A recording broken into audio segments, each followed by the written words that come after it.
राधे राधे दोस्तों, वृंदावन की सीरीज में आज हम आपको लेकर चलने वाले हैं वृंदावन के निधि वन में। वृंदा मतलब तुलसी और वन मतलब जंगल, और इसी तुलसी के जंगल को हम निधि वन के नाम से जानते हैं। निधि वन, जहां आज भी लोगों का यह मानना है कि भगवान श्री कृष्ण जी और श्री राधा रानी जी हर रोज रात को यहाँ पर रास लीला करने के लिए आते हैं। आखिर में क्या है इस निधि वन का पूरा रहस्य और क्या है यहाँ की पूरी सच्चाई, जानने के लिए इस वीडियो को एंड तक जरूर देखें। चैनल पर पहली बार आए हैं तो पब्लिक गाइड टिप्स चैनल को सब्सक्राइब करें। तो चलिए अपनी इस निधि वन की वीडियो को शुरू करते हैं।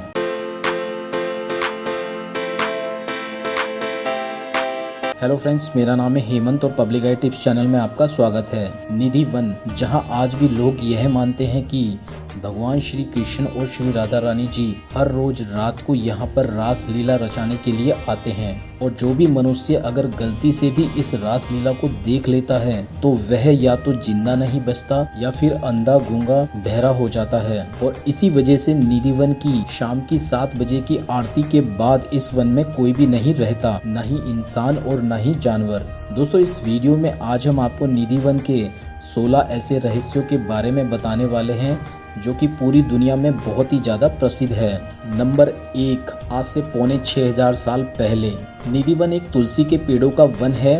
ऐसा माना जाता है कि जो आज से लगभग पौने 6000 साल पहले 10 किलोमीटर के डायमीटर में फैला हुआ था, और उसी जगह को लोग वृंदावन बोलते थे। नंबर 2, रासलीला। भगवान श्री कृष्ण जी का जन्म मथुरा में हुआ था और गोकुल में उनका पालन पोषण हुआ था, और वृंदावन में उन्होंने लीलाएं की थी। और उन्हीं लीलाओं में से एक प्रसिद्ध लीला निधि वन की है, जब भगवान श्री कृष्ण ने 16,801 रूप लेकर तुलसी वन में यानी निधि वन में महारास रचाया था और गोपियों की सभी इच्छाएं पूरी की थी। नंबर 3, संत चैतन्य महाप्रभु जी। ऐसा कहते हैं कि कलयुग के समय निधि वन लुप्त होता जा रहा था, तब संत श्री चैतन्य महाप्रभु जी ने नवद्वीप से आगे वृंदावन में तपस्या करी, जिससे उन्होंने तुलसी वन यानी निधि वन को प्रकाश किया। और उसी वजह से यह एक चमत्कार ही है कि आज कलयुग में भी निधि वन का तुलसी वन मौजूद है। नंबर 4, स्वामी हरिदास जी।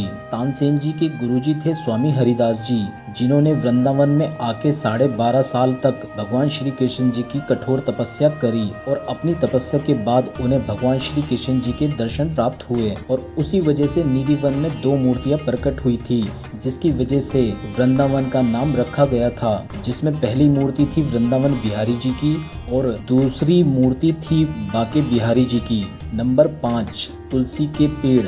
अक्सर जो हमारे घरों में तुलसी के पेड़ लगे होते हैं वो रामा तुलसी या श्यामा तुलसी के होते हैं, लेकिन निधि वन में जो तुलसी के पेड़ है उन्हें वन तुलसी के नाम से जाना जाता है। और यह माना जाता है कि निधि वन के तुलसी के पेड़ असल में तुलसी के नहीं बल्कि श्री कृष्ण जी के समय की वो गोपियां हैं जो श्री कृष्ण जी के साथ हर रात रास लीला करना चाहती थी, और इसी वजह से श्री कृष्ण जी हर रात को निधि वन में रास लीला करने के लिए आते हैं, और दिन में वही गोपियां तुलसी जी के पेड़ बन जाती है। नंबर 6, सूखे पेड़। दोस्तों, निधि वन के इन्हीं पेड़ों को जब आप ऊपर से देखेंगे तो आपको यह पेड़ हरे भरे नजर आएंगे, लेकिन नीचे से देखने पर आपको पता चलेगा कि यह पेड़ एकदम सूखे हुए हैं और मुरझाए हुए भी हैं। ऐसा माना जाता है कि यह एक चमत्कार ही है जो असल में नीचे से झुक के धरती को छू रहे हैं, जो यह दर्शाता है कि यह पेड़ आज भी भगवान श्री कृष्ण जी को झुककर नमन करते हैं। नंबर 7, ललिता कुंड। ऐसा माना जाता है कि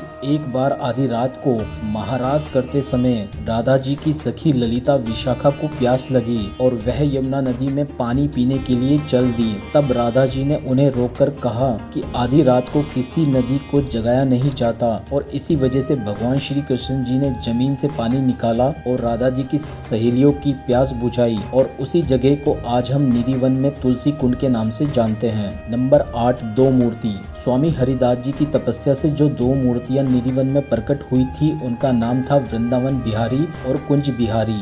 जो वृंदावन बिहारी जी के नाम से मूर्ति थी वो कृष्ण जी के बड़े भाई बलराम जी की थी, जिसके दर्शन आप आज भी निधि वन में कर सकते हैं। और जो दूसरी मूर्ति थी वो कुंज बिहारी जी की थी, जिसको निधि वन से 2 किलोमीटर दूर स्थापित कर दी गई थी, जिसे आज हम बाकी बिहारी मंदिर के नाम से जानते हैं। नंबर 9, श्रृंगार महल। दोस्तों निधि वन में आज भी एक श्रृंगार महल है जिसमें हर रात 7:30 बजे की आरती के बाद वहाँ के पुजारी उस महल में श्रृंगार का पूरा सामान सजाकर रखते हैं और मंदिर को बंद कर देते हैं। और जब वह सुबह आकर मंदिर में देखते हैं तो श्रृंगार का पूरा सामान इस्तेमाल किया हुआ मिलता है। यही चमत्कार आज भी निधि वन में हर रोज होता है, जिसमें यह माना जाता है कि हर रात श्री कृष्ण जी और श्री राधा रानी जी निधि वन में आते हैं। नंबर 10, तुलसी के पत्ते। दोस्तों निधि वन में आज भी जब सफाई होती है तो तुलसी के पेड़ों से गिरे हुए पत्ते और शाखाएं आज भी बाहर नहीं फेंके जाते। निधि वन के सफाई कर्मचारी उन सारे तुलसी के पत्तों और शाखाओं को एक जगह इकट्ठा कर देते हैं और यहाँ के पुजारी उन सभी सामग्री को बलराम जी के मंदिर में चढ़ा देते हैं, जो कि भक्तजनों को प्रसाद के रूप में दिया जाता है। और उन शाखाओं को भक्तजन अपने घर ले जाकर अपने घर के मंदिरों में चढ़ा देते हैं। नंबर 11, भक्ति।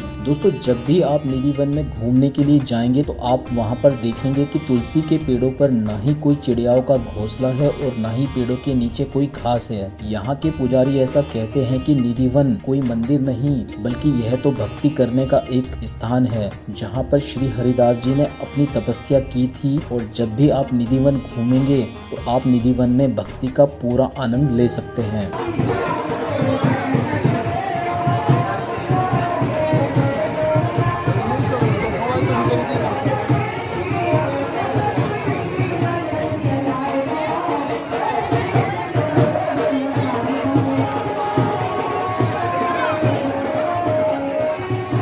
नंबर 12, गोपेश्वर महादेव। निधि वन में जब हर रात श्री कृष्ण जी गोपियों के साथ महारास रचाते थे तो यह देखकर एक दिन भगवान शिव श्री कृष्ण जी के दर्शन करने के लिए एक स्त्री का रूप लेकर आ गए, ताकि वह भी श्री कृष्ण जी के साथ निधि वन में महारास रचा सके। और उन्हें ऐसा करते हुए किसी भी गोपी ने नहीं पहचाना, लेकिन श्री कृष्ण जी ने उन्हें पहचान लिया और उसी समय उन्होंने भगवान शिव को गोपेश्वर के नाम से पुकारा, जिसका मतलब है गोपियों का ईश्वर। इसलिए वृंदावन में शिव जी का एक मंदिर भी है जहाँ पर उन्हें गोपेश्वर महादेव के नाम से जाना जाता है। नंबर 13, बांसुरी चोर। दोस्तों निधि वन में आपको एक और मंदिर के दर्शन होंगे जिसका नाम है बांसुरी चोर मंदिर। यह मंदिर राधा रानी जी का है। ऐसा माना जाता है कि श्री कृष्ण जी हमेशा माखन चुराकर खाया करते थे और इसी वजह से एक दिन राधा जी कृष्ण जी से नाराज हो गई और उन्होंने कृष्ण जी को सबक सिखाने के लिए उनकी बांसुरी चुरा ली, जिस वजह से बांसुरी चोर का यह मंदिर स्थापित हुआ, जिसमें आप राधा रानी जी को श्री कृष्ण जी की तरह बांसुरी बजाते हुए देख सकते हैं। नंबर 14, भक्तों की समाधि।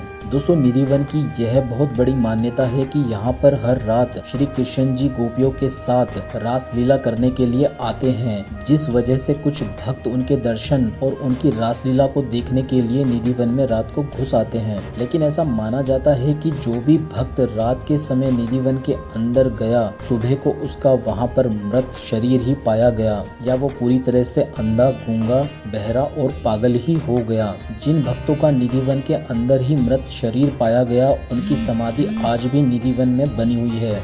नंबर 15, 56 भोग। भगवान श्री कृष्ण जी ने वृंदावन में हमेशा सिर्फ सेवा की है। पहले उन्होंने सेवा करी है गाय की, फिर उन्होंने सेवा करी है ब्रजवासियों की। और जब भगवान श्री कृष्ण द्वारिकापुरी गए तो वहाँ के ब्राह्मणों ने उन्हें 56 भोग का प्रसाद परोसा, लेकिन श्री कृष्ण जी उससे खुश नहीं थे। ब्राह्मणों के पूछने पर श्री कृष्ण जी ने उन्हें बताया कि मुझे 56 भोग के प्रसाद से इतनी खुशी नहीं होती जितनी अपने ब्रजवासियों के कटु शब्द से खुशी होती है। नंबर 16, बलराम मंदिर। दोस्तों निधि वन के बगल में ही आपको बलराम मंदिर देखने को मिलेगा। स्वामी हरिदास जी की तपस्या से प्रकट हुई वृंदावन बिहारी की मूर्ति, जो कि श्री कृष्ण जी के बड़े भाई बलराम जी की थी, उस मूर्ति के दर्शन आप इस मंदिर में कर सकते हैं। दोस्तों यह थे निधि वन के 16 रहस्य। उम्मीद करते हैं आपको ये वीडियो अच्छी लगी होगी। वीडियो अच्छी लगे तो वीडियो को लाइक एंड शेयर जरूर करें। अगर आपका कोई भी क्वेश्चन है तो आप हमें कमेंट बॉक्स में कमेंट जरूर करें। चैनल पर पहली बार आए हैं तो पब्लिक आई टिप्स चैनल को सब्सक्राइब करें।